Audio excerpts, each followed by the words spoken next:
license and the possibility of a jail sentence.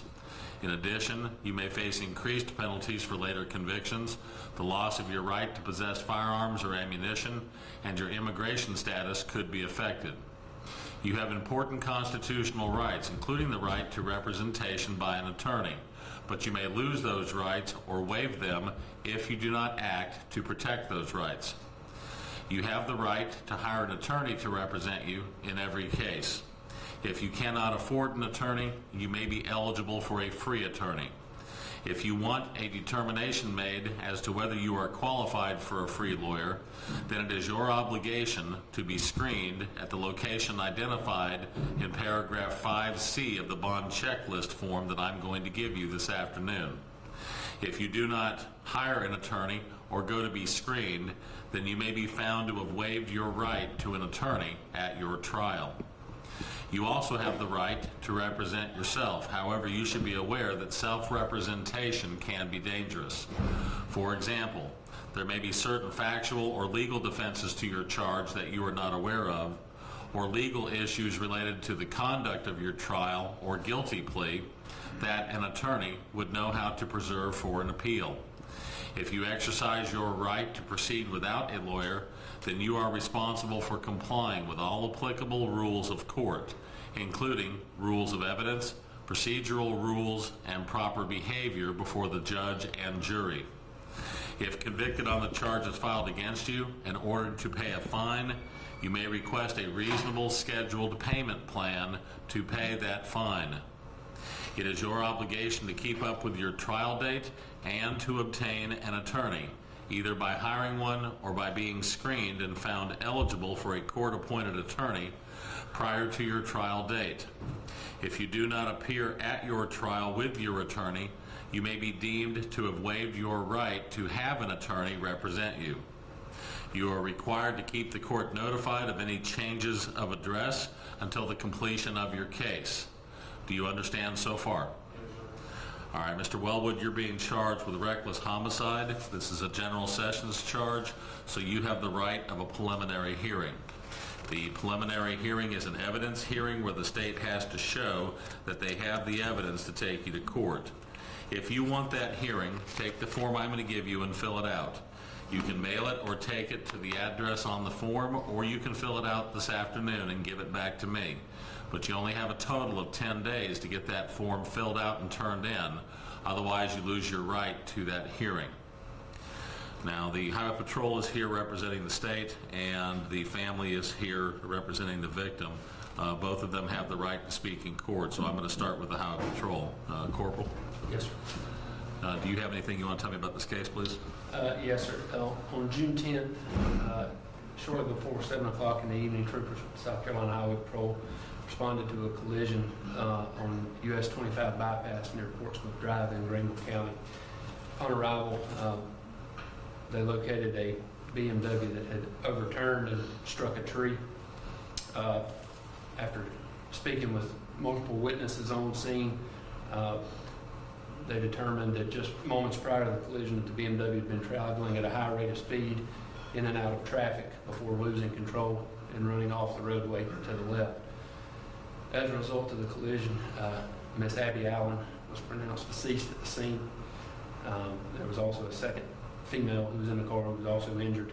They were all in the same car? Yes, sir. Okay. And those are the facts, Your Honor. Okay. Now, the family of Miss Allen is here, and I'm taking it that this is her father. Is that correct? All right, Mr. Allen. First of all, I'm very sorry for your loss. If you would like to go ahead and tell me what you'd like to say to the court. You want to speak? That'd be fine. Come on up to the microphone so we can hear you, okay? That's fine. I'm Abby's mom. All right. Speak up for me real loud. I'm Abby's mom. Yes, ma'am. My name is Kay. Monday night, our lives changed forever. The accident happened at 6 o'clock. At 10 o'clock, we were notified by one of Abby's friends that Abby had been hurt in a car accident.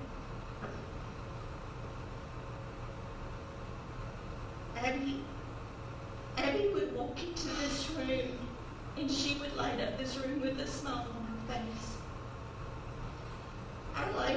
changed forever.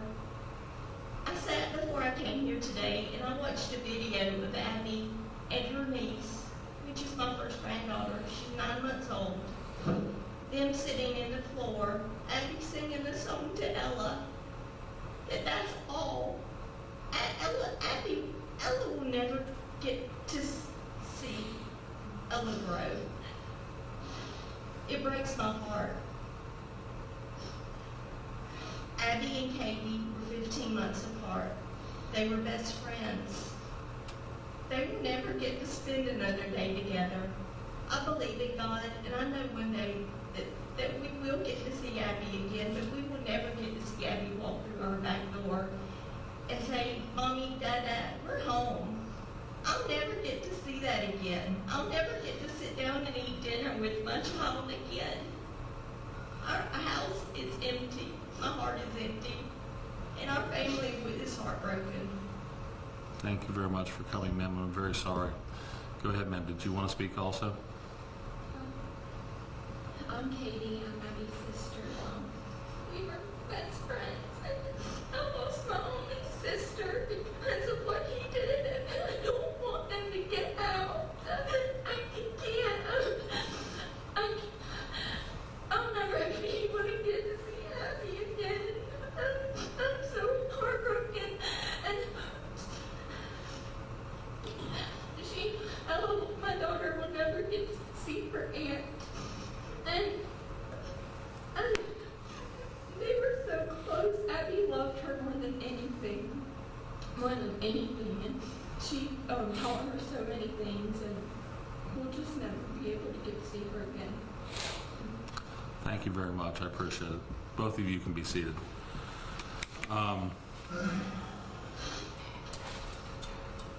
Is the reason for the reckless homicide? I'm sorry. I'm sorry. Oh, I'm sorry, sir. I didn't realize you wanted to speak. Go ahead. I beg your pardon. Your Honor, I have 2 daughters. I have 1 now, but I always have 2.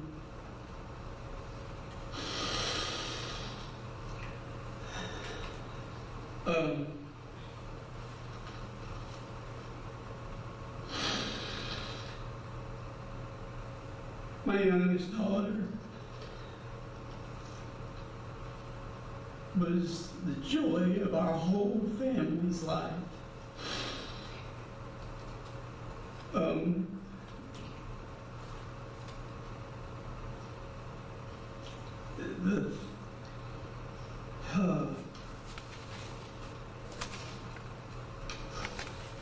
I guess some of the things that will. Yesterday we celebrated her new life, and I know she's in a better place than all of us. And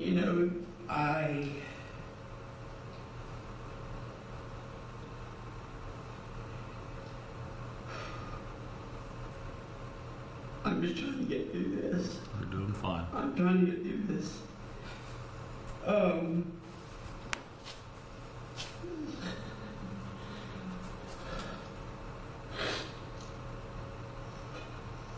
I don't know how this bond hearing works.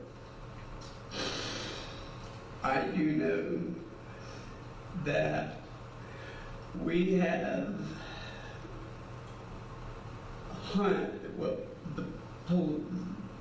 the police department has, and we've talked to them, hundreds of videos of this young man the night before driving 140 miles an hour on his Instagram, on a Snapchat, driving 140 miles an hour with a girl in the back seat screaming, "Please let me out." And he just kept filming his speedometer, and he had to be driving with one hand because he's filming the other. And this girl is screaming, "Please let me out." And this is not you can go on social media. I'm not making this up. You can go on social media. It's all there. His name's in the video, everything. This ain't the first time he's done this. This is not the first time that he's done this. I don't know how he got to my daughter's phone, but he had the audacity to tell my daughter how great he is at driving exotic cars after we had just married my daughter. And I'm sitting here going, how can you do this? How, I'm not, I know nothing's going to change anything I say. And I don't want to see the man's face. I don't even care what he looks like. Because my daughter's gone. And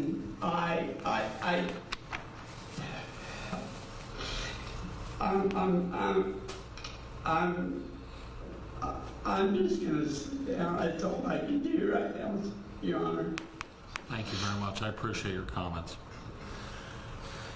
So the reason for the reckless homicide charge is because it's believed by the Highway Patrol that he was acting in a reckless and wanton manner while he was driving. Your Honor's belief of the Highway Patrol, based upon the statements from witnesses, statements from the defendant himself, the physical evidence at the scene, that his driving displayed a willful and wanton disregard for the safety of his passengers, himself, and the motoring public.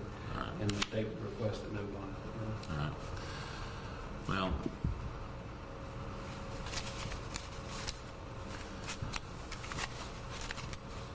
Mr. Wellwood, I want to remind you, you have the right to remain silent. However, if you want to say something, that's up to you. I don't want to not give you the opportunity to speak, but again, I do want to remind you that you have the right to remain silent. Is there anything you'd like to say before I decide on the bond?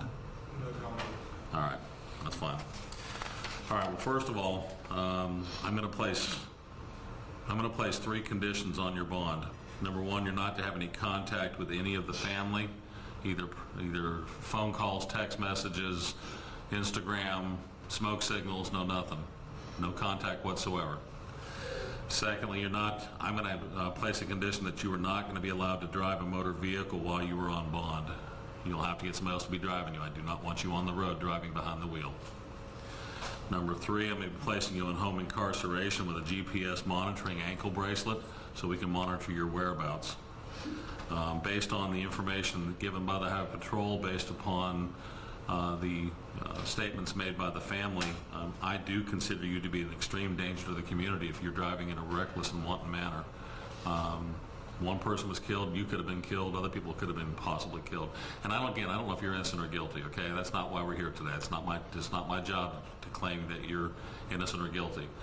But there certainly does appear to be probable cause that you may have acted in a reckless manner, causing the death of this person.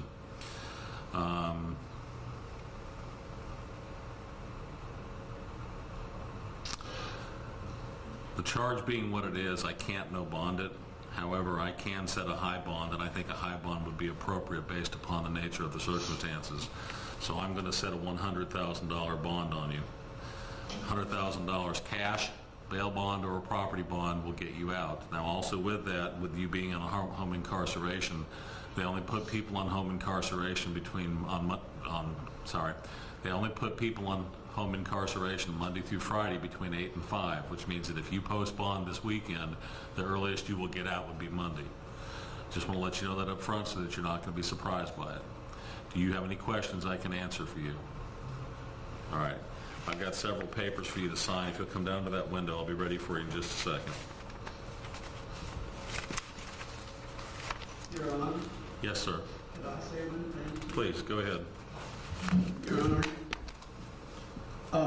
he fled the ICU out of doctor's care, he ripped all things off of him and left ICU with doctors told him not to leave. I know that's his prerogative, but he just flee the hospital straight out of ICU. And it kind of makes me wonder, where is he going to flee next? Well, and I You know? and I understand that. The problem is there are certain charges that I can no bond, and there's certain charges that I can't. This is one of those charges. I don't know why it's written the way it is, but I read the law again this morning to make sure I was on the right page with that. This is a Class E felony, which is not normally a no bondable charge. That's why I said a higher bond. I don't know if he can make $100,000 or not. If he can't, Well, he'll still Mr. take it. Gowdy's it's okay. Okay. So, thank you very much, sir. I appreciate it.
They may not do that, but I don't want to take that chance.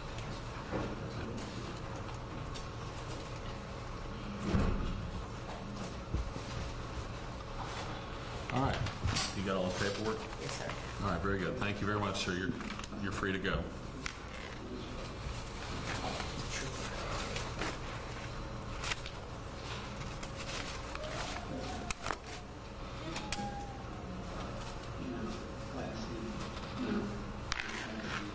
Just 1 second.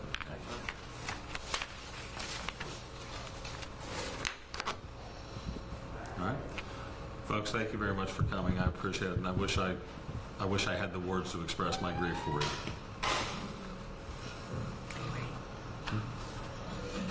Oh. Yeah, come on. Let them move.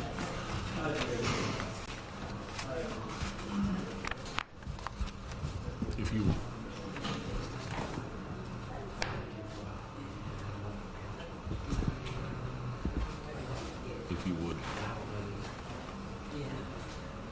would, like I said, what you got? DUI, hit and run, striking pictures, no proof of insurance, curb green thing. Yes, sir.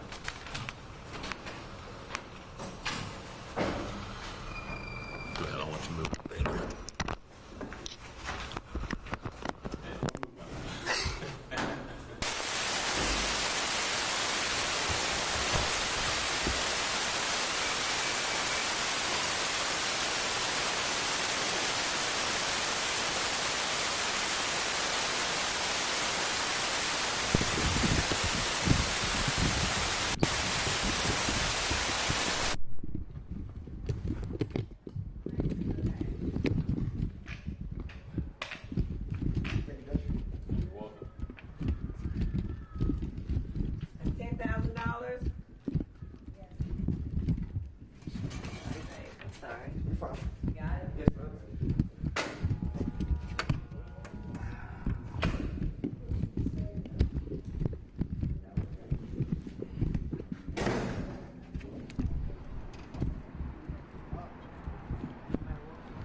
insurance? just- Yeah, no, I'll grab it. Okay. I'll wait right here. Let Okay. me know